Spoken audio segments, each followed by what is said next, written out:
Hey, what's going on, everyone? Welcome to Geeks and Gamers Play, and we actually have good news for Cyberpunk 2077, something that's not really said often about this game.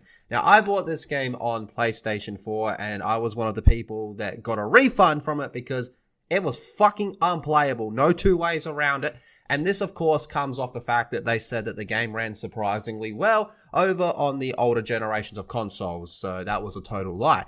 And now we actually have some decent news with this game, as well as some news that I think some people might be upset by, but makes total sense.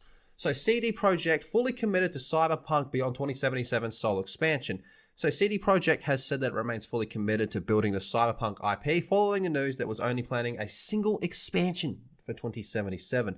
So developer CD Projekt Red announced Cyberpunk's first expansion, which is called Phantom Liberty, back on Wednesday.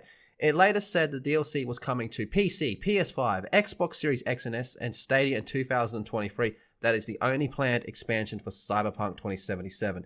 And look, I don't really follow too much of Cyberpunk anymore, but I know some people that are still playing this game, and they said they're looking forward to this update. So, during CD Projekt Red's first half of their earnings call on Wednesday, executives were asked to provide further details on the company's Cyberpunk 2077 expansion strategy. So we have a quote here.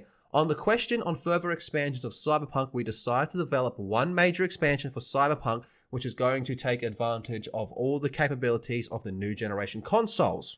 Having said that, we're fully committed to developing the Cyberpunk IP further. So beyond this particular Cyberpunk expansion, we put a lot of effort and time into building this franchise, and we definitely want to continue to build upon what was built right now with new stories, new experiences, new content, not just in a video game format, but I'll leave it here. So in terms of expansions, there's going to be just one major expansion. However, there's going to be new stuff in the future. So CD Projekt claimed that in April that Cyberpunk 2077 had sold 18 million copies since its December release of 2020. The next generation version of the game was released in February 2022, and CD Projekt said today that it achieved satisfactory sales figures, especially for the console version. So, Cyberpunk 2077 Edge Runners update, which was released on Wednesday, will be the last major patch for PS4 and Xbox One versions of the game.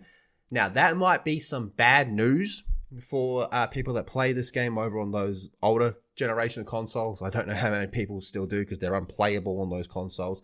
So I understand that they don't want to do this update for these generations of consoles because it doesn't work on those generations of consoles. Now, while some people might definitely be upset by that news, it makes total sense from a developer point of view, in my opinion. So what I take away from this is that, this was not the massive industry-changing game they claimed it was going to be. And how it's just fallen apart, but they've managed to pick up some pieces and make a stable game out of it, assuming you have a PC or a console that can run the game. You can possibly have a good time with this. And yeah, it looks like this might be getting towards the end of Cyberpunk, especially if you play on the later generations of consoles. So what do you guys make of all this? Drop your thoughts in the comment section down below. Be sure to subscribe to Geeks and Gamers Play and check out geeksandgamers.com. And I'll see you all in the next video.